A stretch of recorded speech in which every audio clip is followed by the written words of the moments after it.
I'm here today to discuss the importance of including all students with disabilities fully and equitably in assessment and accountability systems.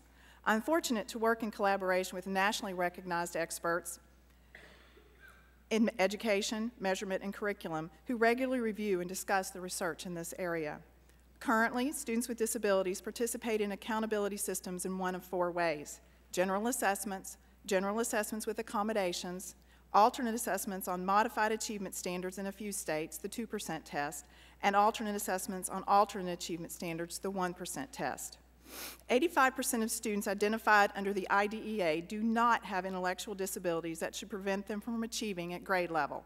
They should participate in general assessments with or without accommodations.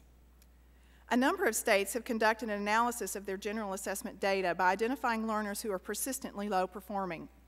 Over and over again, states have been surprised to find that this group includes both students with and without disabilities.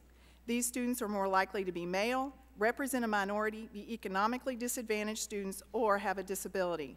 Unfortunately, many students represent all these characteristics. There's a chart representing these data in my written testimony. Features of schools that have successfully closed the achievement gap for these students include the following: alignment of curricula with state standards, inclusion of students with disabilities in general education classes with appropriate supports, and use of student assessment data to inform decision-making. For the purposes of system accountability, we absolutely need to know where every student is in relation to the standards at their enrolled grade on a summative assessment. For other purposes, including diagnostic and instructional planning on interim, benchmark, or formative basis, we may find other tests helpful, but care has to be taken not to lower the expectations or academic targets. It is true that some students with disabilities, who are among the students who can attain grade level achievement, are most challenging to assess. This group includes children with hearing and vision disabilities, but also some students with learning disabilities and intellectual disabilities. Consider Lizzie, a young lady with a severe learning disability. She comprehends on grade level, but needs accommodations to demonstrate her knowledge. Yet accommodations for reading are not allowed for the test in her state. None of the current state assessment options can produce a valid set of results to accurately represent her achievement level. Consider Megan, a student with Down syndrome and intellectual disability. Because Megan had access to high-quality instruction, individualized supports and services, and the opportunity to learn from the general curriculum, she graduated from high school with a standard diploma in a state with high standards and is attending college. Career and college-ready achievement is well within the reach for students like Megan. Our obligation is to ensure that she and others like her are prepared to reach these goals.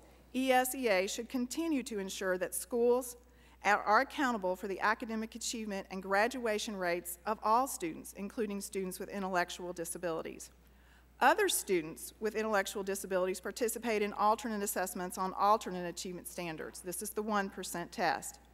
It may surprise you to learn that the largest group of these students with the most significant cognitive disabilities, about 70%, can communicate, read sight words, and solve math problems with a calculator.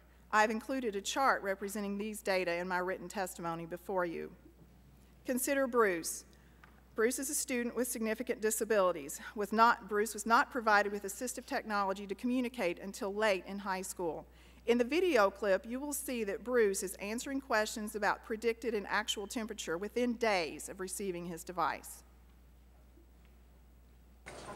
Let's look at October 20th. Were the forecasted and actual temperatures high, low, or about the same? The forecasted and the actual temperatures were the same. Very good. Now, look at these forecasted temperatures. Okay, looking at them. How many days was the forecasted temperature higher than the actual temperature? 8. Low expectations and segregation have denied Bruce access to the general curriculum. Sadly, he will exit school this year without a high school diploma, gravely limiting the opportunities available to him. Bruce's story illustrates a classic example of the failure of the IEP team and why access to the general curriculum is so important. We continue to hold schools accountable for all these students. The challenge of high expectations is being met in many places with leadership and hard work, in large part because federal law has required transparency and accountability for all students. Children with disabilities are showing us what they know and can do, often exceeding our expectations. We must continue to hold schools accountable for the education of all students. Their futures depend on it. Thank you.